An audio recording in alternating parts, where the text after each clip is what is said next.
Hello दोस्तों, एक बार फिर से आप सभी का स्वागत है आपके अपने YouTube channel Indian technical institute पर। और अपने जो पीछे टॉपिक चल रहा था सेल और बैटरी, उसी को आगे कंटिन्यू करते हैं। तो उसके अंदर अपने आज जो है सेलों के कनेक्शन करेंगे और इस चैप्टर को कंप्लीट करेंगे साथ में। लेकिन उससे पहले क्या है कि कुछ चीज़ें और है, जैसे सेल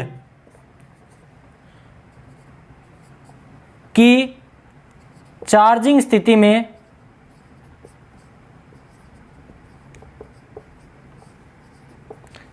स्थिति में धन प्लेट का रंग कैसा होता है। धन प्लेट का रंग कैसा होता है, तो ये पहली चीज है, तो चॉकलेटी भूरा होता है। पेपर में देखा हुआ क्वेश्चन है। दूसरा क्वेश्चन सेम है, लेकिन ऋण प्लेट, तो ऋण प्लेट का रंग कैसा होगा, तो स्लेटी होता है। ये तो बातें हैं चार्जिंग स्थिति की, कि आपकी जो अगर चार्जिंग की स्थिति है तो उस कंडीशन में तो आपकी जो सेल है, उस सेल की जो धन प्लेट होगी उसका तो रंग होगा चॉकलेटी भूरा, और जो ऋण प्लेट होगी उसका क्या रंग होगा, स्लेटी। अब बात आती है डिस्चार्जिंग की।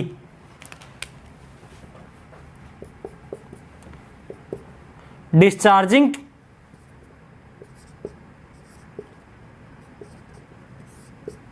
स्थिति में प्लेटों का रंग, तो डिस्चार्जिंग स्थिति के अंदर जो प्लेटें होती है उनका रंग क्या हो जाता है, सफ़ेद हो जाता है। तो मोस्ट इंपॉर्टेंट तीनों चीज़ें थी, इसीलिए बताना ज़रूरी था। ठीक है, ध्यान रख लीजिएगा। सेल की चार्जिंग स्थिति में प्लेट का रंग कैसा होगा, चॉकलेटी होगा, और ऋणात्मक प्लेट का कैसा होगा, तो स्लेटी होगा। और डिस्चार्जिंग स्थिति की बात आएगी तो दोनों प्लेटों का रंग कैसे हो जाएगा, सफ़ेद हो जाएगा। उसके अलावा जो इलेक्ट्रोलाइट होता है, इलेक्ट्रोलाइट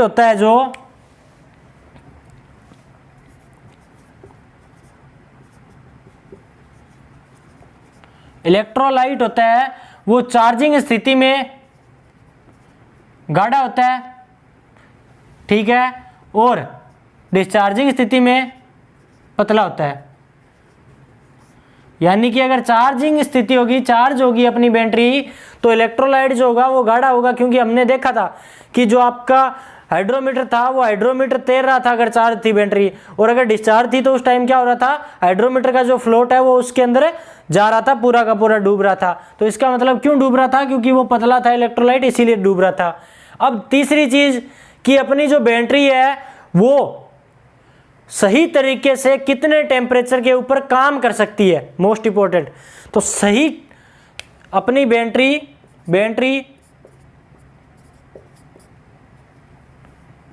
43 डिग्री सेंटीग्रेड तापमान पर सही तरीके से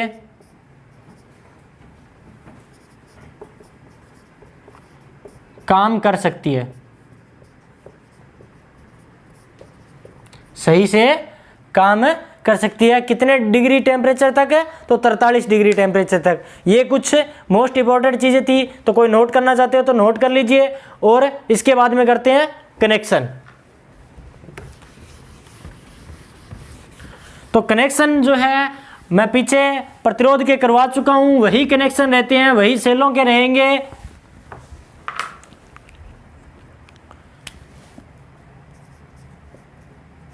सेलों का संयोजन, सेलों का संयोजन से मतलब है कि सेल जो है उनको हम लोग किस किस तरीके से जोड़ेंगे। तो पहला संयोजन है उसको हम लोग क्या बोलते हैं, श्रेणी क्रम। श्रेणी क्रम, तो श्रेणी क्रम में क्या होता है कि आपका जो है इस तरीके से एक सेल जुड़ा हुआ है, उसके आगे फिर से एक सेल जुड़ा हुआ है, उसके आगे फिर से एक सेल जुड़ा हुआ है। इस तरीके से आपके जो है सेल जुड़े होते हैं, तो उसको हम लोग क्या बोलते हैं, श्रेणी क्रम संयोजन बोलते हैं। अब बात आती है श्रेणी क्रम संयोजन जो है उसका यूज क्यों करते हैं, किस लिए करते हैं। तो मैंने बताया था कि जब श्रेणी क्रम की बात आती है तो धारा का मान क्या रहता है, समान। पिछली क्लास में ही बता चुका हूं। तो धारा का मान समान रहता है, इसका मतलब क्या है, श्रेणी क्रम का यूज किस लिए करते हैं, तो वोल्टेज को बढ़ाने के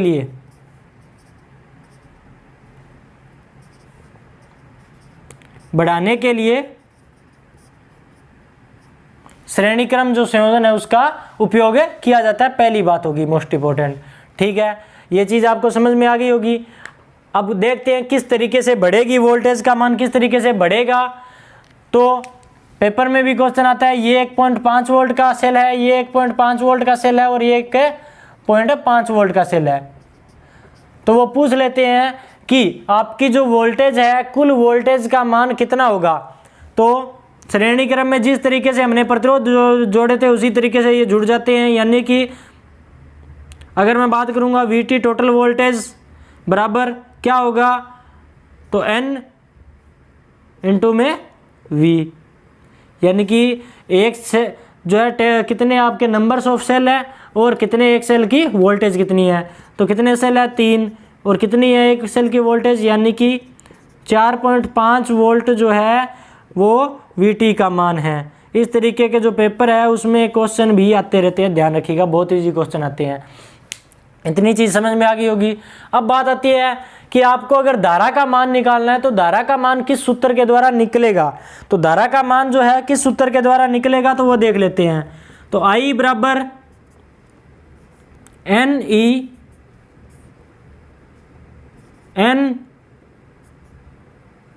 NR प्लस R।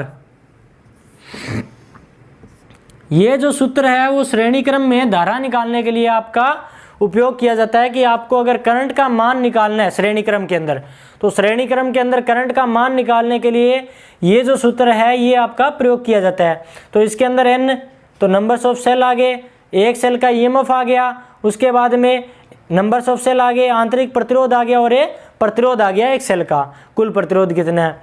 ठीक है, ये चीज आपको समझ में आ गई होगी। अब इसके बाद में पेपर में क्या क्वेश्चन रहेगा श्रेणी क्रम से, तो किस लिए उपयोग होता है, तो वोल्टेज को बढ़ाने के लिए उपयोग होता है। वोल्टेज को बढ़ाने के मतलब कि अपने पास जो है जो बैटरी होती है वो भी कितने वोल्ट की होती है, 12 वोल्ट की आती है घरों के अंदर जो बैटरी आती है। लेकिन हम लोग देखते हैं कि जो आपका लेड एसिड सेल है, लेड एसिड सेल की वोल्टेज का मान कितना है, 2.2 वोल्ट है। तो लेड एसिड सेल के 2.2 वोल्ट के जो है हम लोग क्या कर रहे हैं, इसी तरीके से सेल जोड़ने के बाद में वोल्टेज का मान बढ़ा के, और यहाँ पर कुल वोल्टेज का मान कितने ले रहे हैं, 12 वोल्ट तो ले रहे हैं। वही चीज है, चीज समझ में आ गई। अब इसके बाद में बात करते हैं समांतर क्रम संयोजन की।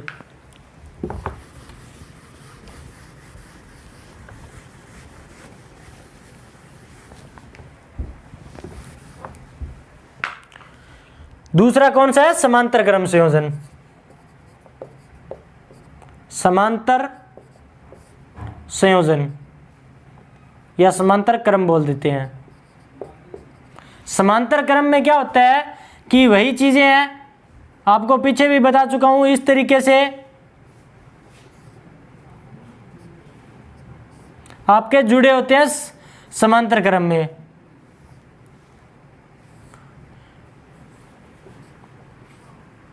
यानी कि एक सेल का जो पॉजिटिव है वो दूसरे के पॉजिटिव से, तीसरे के पॉजिटिव से, इसी तरीके से आपके जुड़े होते हैं।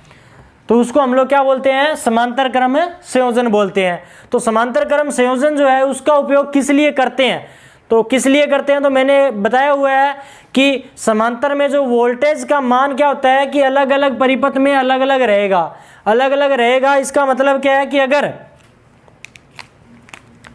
ये आपका 1.5 वोल्ट का है, ये 1.5 वोल्ट का है, और ये भी 1.5 वोल्ट का है, और ये भी 1.5 वोल्ट का है, तो वोल्टेज का मान भी कितना आएगा, इतना ही आएगा, ध्यान रखिएगा। अब इसके बाद में बात करते हैं धारा जो है, धारा का मान। तो धारा का मान जो है इसके अंदर बढ़ाने के लिए, धारा का मान बढ़ाने के लिए और अधिक लंबे टाइम तक अपने को उसी मान की धारा लेने के लिए समांतर क्रम संयोजन जो है उसका उपयोग किया जाता है। तो पेपर में अगर क्वेश्चन आता है कि समांतर क्रम संयोजन का उपयोग कहां पर किया जाता है, तो समांतर क्रम संयोजन का उपयोग है अधिक मान की धारा अधिक समय तक लेने के लिए उपयोग किया जाता है, ध्यान रखिएगा। अब बात आती है धारा का मान कितना होगा, I बराबर क्या होगा, तो NE R प्लस NR। समांतर क्रम में धारा जो है उसको निकालने के लिए ये वाला जो सूत्र है ये प्रयोग किया जाएगा। तो चीज समझ में आ गई होगी कि सीरीज के अंदर क्या था और समांतर के अंदर है किस तरीके से आपके जो सेल है वो जुड़ रहे हैं और किस लिए यूज हो रहे हैं। उसके बाद में करते हैं मिश्रित क्रम। तो मिश्रित क्रम के अंदर क्या होता है,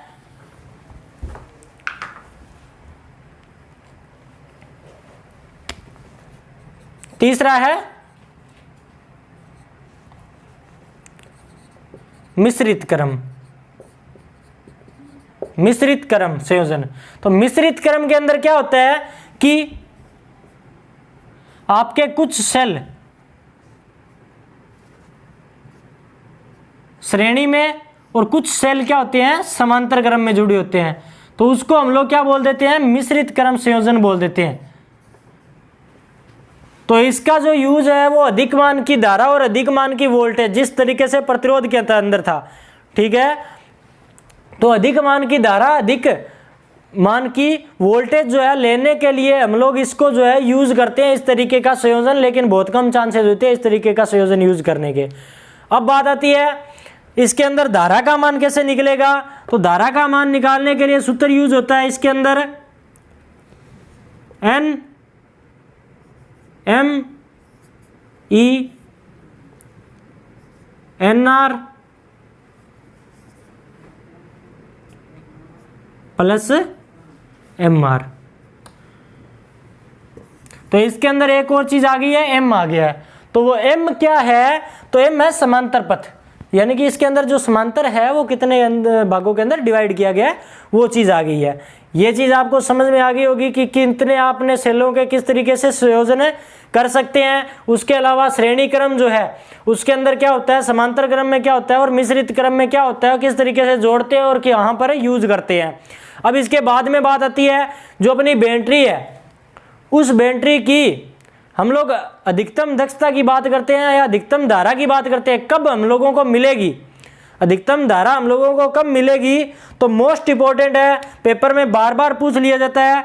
तो NR बराबर MR, पहली चीज तो NR बराबर MR की स्थिति में, और दूसरा है NR प्लस MR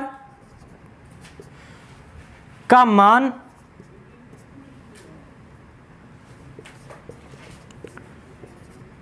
कम से कम होने पर, NR प्लस MR का मान क्या होने पर है, कम से कम होने पर, यानी कि NR माइनस MR होगा और अगर यहाँ पर 0 आएगा, अगर यहाँ पर इसी कंडीशन के अंदर देखते हैं तो यहाँ पर क्या आ रहा है, 0 आ रहा है। तो वही चीज़ है कि NR और MR जो है उन दोनों को अगर जोड़ते हैं तो मान अगर कम से कम आता है तो हमारी जो सर्किट है उसके अंदर जो सेल है उनको जोड़ने के बाद में हमको अधिकतम जो है धारा मिलेगी और अधिकतम दक्षता मिलेगी। चीज़ समझ में आ गई। इसके बाद में बात करते हैं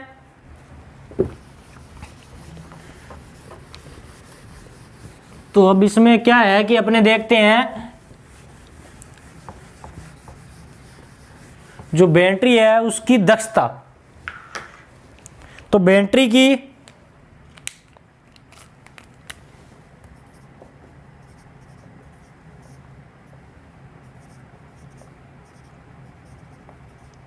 दक्षता, बैटरी की दक्षता, तो दक्षता का सूत्र क्या होता है, आउटपुट बटा इनपुट इंटू 100।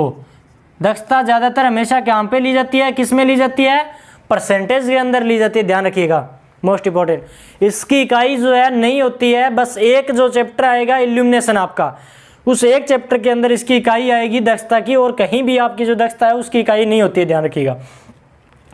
वो परसेंटेज के अंदर ली जाती है। तो यहां पर इसकी जो दक्षता है बैटरी की, वो दो दक्षताएं होती है। एक तो होती है एम्पियर हावर दक्षता और दूसरी होती है वाट हावर दक्षता। एम्पियर आवर दक्षता और वाट आवर दक्षता दो जो है तरीके से आपकी जो बैटरी होती है उस बैटरी की दक्षताएं ली जाती है। तो एम्पियर आवर दक्षता के अंदर क्या होता है कि आपकी जो है डिस्चार्जिंग करंट इनटू में डिस्चार्जिंग हावर और चार्जिंग करंट इनटू में चार्जिंग हावर और इनटू में 100, ये जो है आपका एम्पियर हावर दक्षता निकाली जाती है इस तरीके से। उसके बाद में अगर बात करेंगे वाट आवर की, तो इसमें डिस्चार्जिंग वोल्टेज इनटू में डिस्चार्जिंग करंट इनटू में डिस्चार्जिंग घंटे। इसके बाद में charging voltage charging current into में चार्जिंग घंटे इनटू में 100, ये जो है आपकी वाट आवर दक्षता का सूत्र होता है और ये क्या होता है एम्पियर आवर दक्षता का सूत्र होता है। तो आपकी जो दक्षता है वो दो तरीके से ली जाती है, एक एम्पियर आवर में और एक वाट आवर में।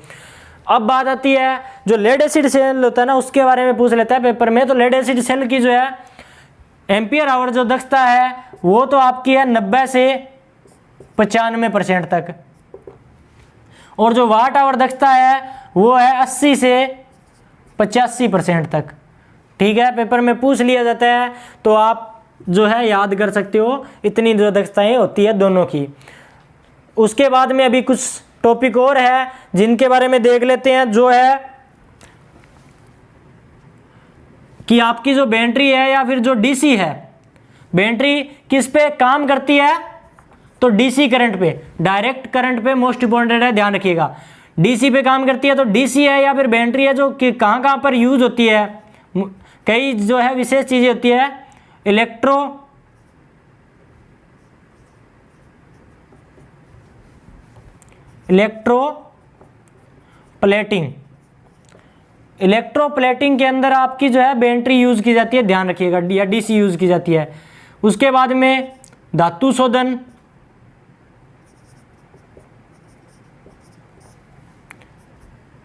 धातु निष्कर्षण,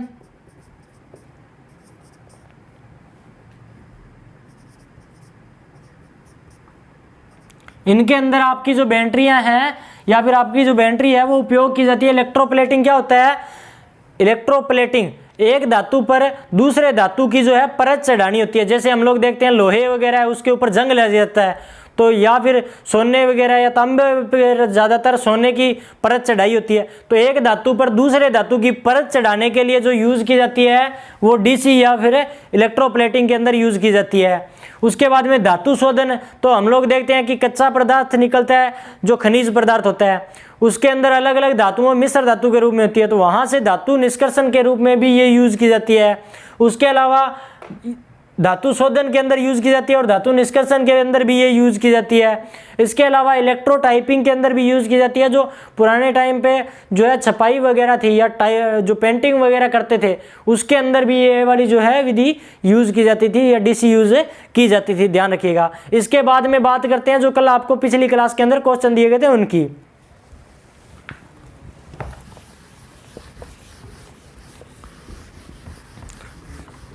तो पिछली क्लास में आपको कौन कौन से क्वेश्चन दिए गए थे, उसमें आपका पहला क्वेश्चन था। तो पहला आपका क्वेश्चन क्या है कि डाइइलेक्ट्रिक स्ट्रेंथ की इकाई क्या है। तो डाइइलेक्ट्रिक स्ट्रेंथ की इकाई क्या है, ये जो है आपको पिछली क्लास के अंदर कमेंट सेक्शन के अंदर कमेंट करना था। तो डाइइलेक्ट्रिक स्ट्रेंथ की इकाई क्या है, तो केवी प्रति एमएम, पीछे बताया हुआ क्वेश्चन है, ध्यान रखिएगा। पहला क्वेश्चन ये था। दूसरा क्वेश्चन आपका था कि ये जो चिन्ह आपको दिखाया जा रहा है, ये जो चिन्ह आपको दिखाया जा रहा है, ये कौन से जो सुरक्षा चिन्ह है उसको प्रदर्शित करता है। तो 4 चिन्ह आपको करवाए हुए थे जो शुरुआत की क्लासों के अंदर, तो उसके अंदर से है ये क्वेश्चन। तो इसके अंदर जो इसका आंसर है वो है चेतावनी चिन्ह है।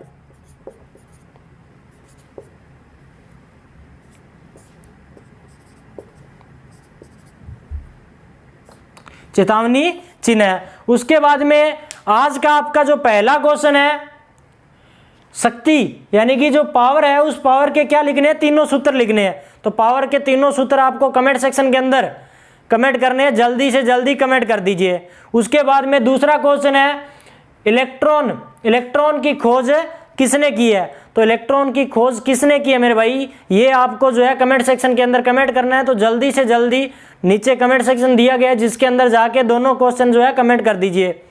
और वीडियो आपको कैसी लगी है लाइक कमेंट और शेयर करके हमें ज़रूर बताइए। और ये जो चैप्टर है इसी के साथ खत्म हो चुका है। मिलते हैं आपसे अगले चैप्टर के अंदर और नए कॉन्सेप्ट के साथ। तब तक के लिए जय हिंद, जय भारत।